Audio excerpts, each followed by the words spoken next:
Hello. आज की इस चर्चा में हम सब इतिहास के एक बहुत ही दिलचस्प सफर पर निकलने वाले हैं। बिल्कुल। आज हम बात करेंगे दिल्ली सल्तनत के आखिरी अध्याय की, यानी सैयद और लोधी वंश की। ये वो दौर था जिसने भारतीय उपमहाद्वीप की राजनीति, संस्कृति और पूरे सिस्टम को अंदर तक बदल कर रख दिया। तो बिना किसी देरी के चलिए सीधे शुरू करते हैं। आज हम सबसे पहले सैयद वंश और लोधियों के उदय को समझेंगे। उसके बाद सिकंदर और इब्राहिम लोधी के दौर पर नजर डालेंगे और फिर जानेंगे उस समय का शानदार सल्तनत प्रशासन। और आखिर में सैन्य, राजस्व, व्यापार और न्याय व्यवस्था की बारीकियों को भी डिकोड करेंगे। तो चलिए सबसे पहले बात करते हैं सैयद वंश की। दिल्ली सल्तनत की टाइमलाइन में ये एक बहुत ही छोटा सा लेकिन काफी अहम पीरियड था। सही कहा। इनका शासन बस कुछ 37 सालों तक ही चला, लेकिन इन कुछ दशकों में जो हुआ उसका असर दिल्ली की गद्दी पर लंबे समय तक रहा। 1414 में इस वंश की नींव खिज्र खां ने रखी थी।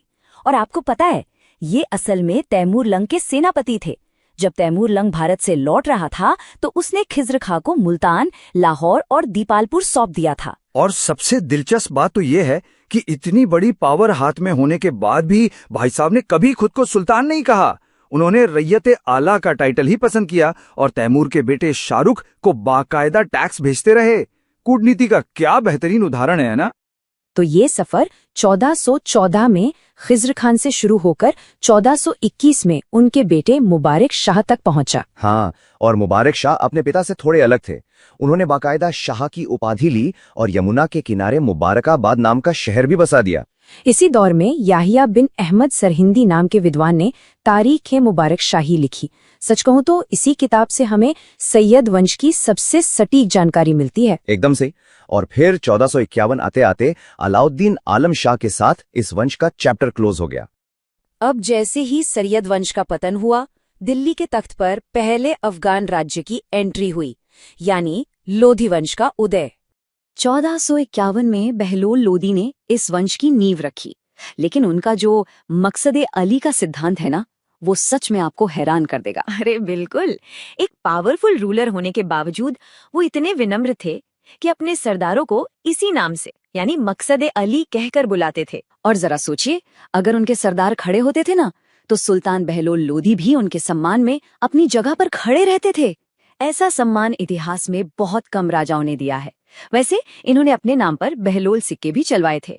फिर 1489 में बहलोल लोदी के बाद उनके बेटे निजाम खान ने गद्दी संभाली और अपना नाम रखा सुल्तान सिकंदर शाह।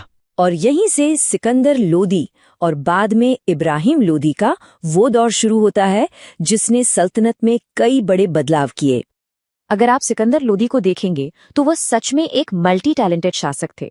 1504 में उन्होंने ही आगरा शहर बसाया और उसे अपनी राजधानी बना लिया। प्रशासन में भी उनका काम एकदम सॉलिड था। जमीन नापने के लिए उन्होंने एक स्टैंडर्ड पैमाना शुरू किया जिसे गजे सिकंदरी कहा गया। और आर्ट्स में भी वो पीछे नहीं थे। वो बाकायदा गुलरुखी के पेन नेम से फारसी में कविताएं लिखते थे।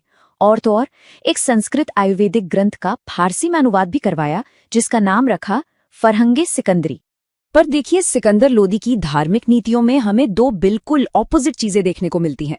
ऐतिहासिक स्रोतों की माने तो जहां एक तरफ वो दिल्ली के शायद पहले ऐसे सुल्तान थे जो होली जैसे हिंदू त्योहारों में हिस्सा लेते थे, वहीं दूसरी तरफ ये भी सच है कि उनके आदेश पर नागरकोट के ज्वालामुखी मंदिर की मूर्ति को तोड़ा गया और उसके टुकड़ों को मांस तोलने के लिए दे दिया गया।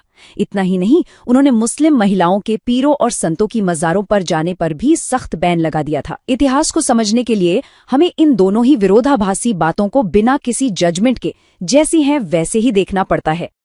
अब एक बात सोचिए, नए शहर बसाना, इकोनॉमी चलाना, इतने सारे फैसले लेना, ये सब देखकर दिमाग में एक सवाल आता है ना, आखिर सल्तनत ने इतने विशाल और कॉम्प्लेक्स साम्राज्य और इतने अच्छे से मैनेज कैसे किया?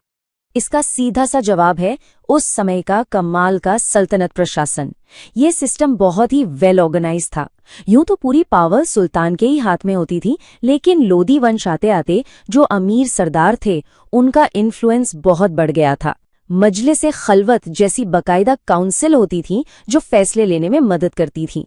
अब इस पूरे सेटअप को चलाने के लिए अलग अलग डिपार्टमेंट्स थे, जैसे वजीर जो आज के प्राइम मिनिस्टर की तरह था और रेवेन्यू देखता था। फिर मुशर्रिफ मुमालिक था जिसका काम एक चीफ अकाउंटेंट जैसा था।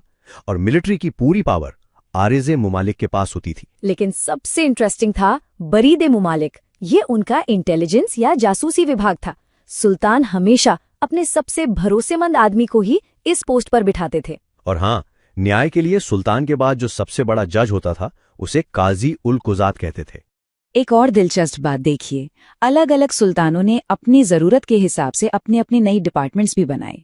जैसे अलाउद्दीन खिलजी ने फाइनेंस के लिए दीवाने मुस्तखराज बनाया, तो मोहम्मद बिन तुगलक ने एग्रीकल्चर के लिए दीवाने को ही बना दिया। बिल्कुल, लेकिन इस लिस्ट में फिरोज शाह तुगलक का काम एकदम अलग स्टैंड आउट करता है। उन्होंने पब्लिक वेलफेयर पर बहुत फोकस किया, दासों की देखभाल के लिए दीवाने बंदगान बनाया और चैरिटी के लिए दीवाने खैरात शुरू किया। अब इतने बड़े एम्पायर को सिर्फ दिल्ली में बैठकर तो चलाया नहीं जा सकता था, इसलिए इसे एक प्रॉपर ज्योग्राफिकल हायरार्की में बांटा गया था। एकदम सही। सबसे टॉप पर थे प्रांत, जिन्हें इक्ता या सूबा कहा जाता था। फिर ये इक्ता आगे जिलों में बटे थे, जिन्हें शिक कहा जाता था। शिक के नीचे उपजिले होते थे, यानी परगना। और सबसे नीचे आती थी प्रशासन की सबसे छोटी यूनिट, यानी गांव। गांव के लेवल पर खुद यानी छोटे जमींदार और मुकद्दम यानी मुखिया का बहुत दबदबा होता था, और हिसाब किताब रखने के लिए गांव में पटवारी भी होते थे। खैर, किसी भी मजबूत प्रशासन को चलाने के लिए दो चीजें चाहिए, पैसा और मिलिट्री पावर। तो चलिए अब मिलिट्री और टैक्स के सिस्टम को थोड़ा डिकोड करते हैं। सल्तनत के दौरान लैंड टैक्स और रिलीजियस टैक्स दोनों ही धर्म के आधार पर अलग अलग थे। लैंड टैक्स को देखें तो मुसलमानों से उश्र लिया जाता था और गैर मुसलमानों से जो टैक्स वसूला जाता था उसे खराज कहते थे। और यही सेम पैटर्न धार्मिक कर यानी रिलीजियस टैक्स में भी था। मुसलमानों के लिए ये ज़कात था, जबकि गैर मुसलमानों पर जो टैक्स लगता था उसे जजिया कहा जाता था। रेगुलर टैक्स के अलावा कमाई का एक बहुत बड़ा सोर्स था खम्स। खम्स मतलब युद्ध में लूटा गया या फिर जमीन में गड़ा हुआ खजाना। रूल ये था कि इसका 80% सैनिकों में बटेगा और 20% सुल्तान को मिलेगा। लेकिन यहाँ कहानी में एक ट्विस्ट है। ज्यादातर सुल्तानों ने इस रूल को उल्टा कर दिया और 80% खुद रख लिया। पर सिकंदर लोधी इस मामले में एकदम अलग थे। जब बात जमीन में गड़े खजानों की आई तो उन्होंने उसमें से 0% लिया, यानी अपना कोई हिस्सा नहीं लिया। अगर हम उनकी मिलिट्री का स्ट्रक्चर देखें तो वो मंगोलों की डेसिमल सिस्टम पर बेस्ड था, मतलब सब कुछ 10 के मल्टीपल में चलता था। 10 घुड़सवारों को मिलाकर एक सरे खेल बनता था, फिर 10 सरे खेल के ऊपर एक सिपाह सालार, और ये पिरामिड ऐसे ही ऊपर चढ़ते हुए खान तक जाता था। बिल्कुल, और जो सुल्तान की अपनी परमानेंट आर्मी होती थी ना, उसे खास खेल कहते थे। और आपको जानकर हैरानी होगी कि उनकी सेना के पास बारूद से गोले फेंकने वाली मशीनें भी थीं। इन्हें मंगलीक और अराद कहा जाता था। तो चलिए अब आगे बढ़ते हैं व्यापार और न्याय की तरफ, क्योंकि इतिहास सिर्फ राजाओं और युद्धों का ही नहीं होता, बल्कि आम लोगों की जिंदगी और इकोनॉमी का भी होता है। उस जमाने में व्यापार बहुत ही शानदार तरीके से फैला हुआ था। अगर आपको बेस्ट क्वालिटी के चावल चाहिए तो सरसूती जाना पड़ता था, और अगर बेहतरीन रेशमी रजाइयां चाहिए तो सतगांव फेमस था। सही कहा। और आगरा उस समय नील के प्रोडक्शन का हब बन चुका था। बनारस तो खैर सोने चांदी और जरी के काम के लिए तब भी टॉप पर था। और अगर इंटरनेशनल ट्रेड की बात करें तो देवल एक बहुत ही बिजी इंटरनेशनल पोर्ट था। यहाँ से दुनिया भर के लिए एक्सपोर्ट होता था। इकोनॉमी के बाद अब बात करते हैं लॉ एंड ऑर्डर की। उस समय का मुस्लिम कानून शरीयत पर बेस था। इसके 4 मेन सोर्सेज माने जाते थे: कुरान, हदीस, इजमा और क्यास। और इन कानूनों को लागू करने के लिए सुप्रीम जज और कोई नहीं बल्कि सुल्तान खुद होता था। सुल्तान बाकायदा हफ्ते में 2 दिन दरबार लगाता था और खुद फैसले सुनाता था। किसानों से टैक्स लेने के मुख्य रूप से 2 तरीके चलते थे। पहला था मिसाहित। इसे अलाउद्दीन खिलजी ने शुरू किया था, जिसमें जमीन को प्रॉपर नाप कर टैक्स फिक्स किया जाता था। और दूसरा था मुक्ताई, जो थोड़ा मिक्स्ड सिस्टम था। और इन सब ट्रांजैक्शंस के लिए एक प्रॉपर करेंसी सिस्टम भी था, जिसमें चांदी के टंके और तांबे के दिरहम सबसे ज्यादा इस्तेमाल होते थे। अब जैसे हर एम्पायर का एक अंत होता है, लोधियों के साथ भी वही हुआ। 1504 में आगरा बसा और 1517 में इब्राहिम लोधी गद्दी पर बैठे। लेकिन इब्राहिम लोधी की अपने ही सरदारों से बिल्कुल नहीं बनती थी। इसका नतीजा ये हुआ कि पंजाब के शासक दौलत खान लोधी और इब्राहिम के अपने ही चाचा आलम खां ने बाहर से बाबर को भारत पर हमला करने के लिए इनवाइट कर लिया। और फिर 1526 में पानीपत के पहले युद्ध में इब्राहिम लोधी हार गए और वहीं मारे गए। बिल्कुल।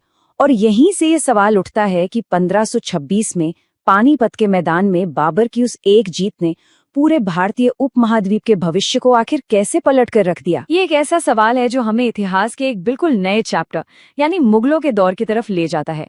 इस एक्सप्लेनर में हमारे साथ जुड़ने के लिए शुक्रिया। आगे भी ऐसे ही इतिहास के पन्नों को एक साथ पलटते रहेंगे।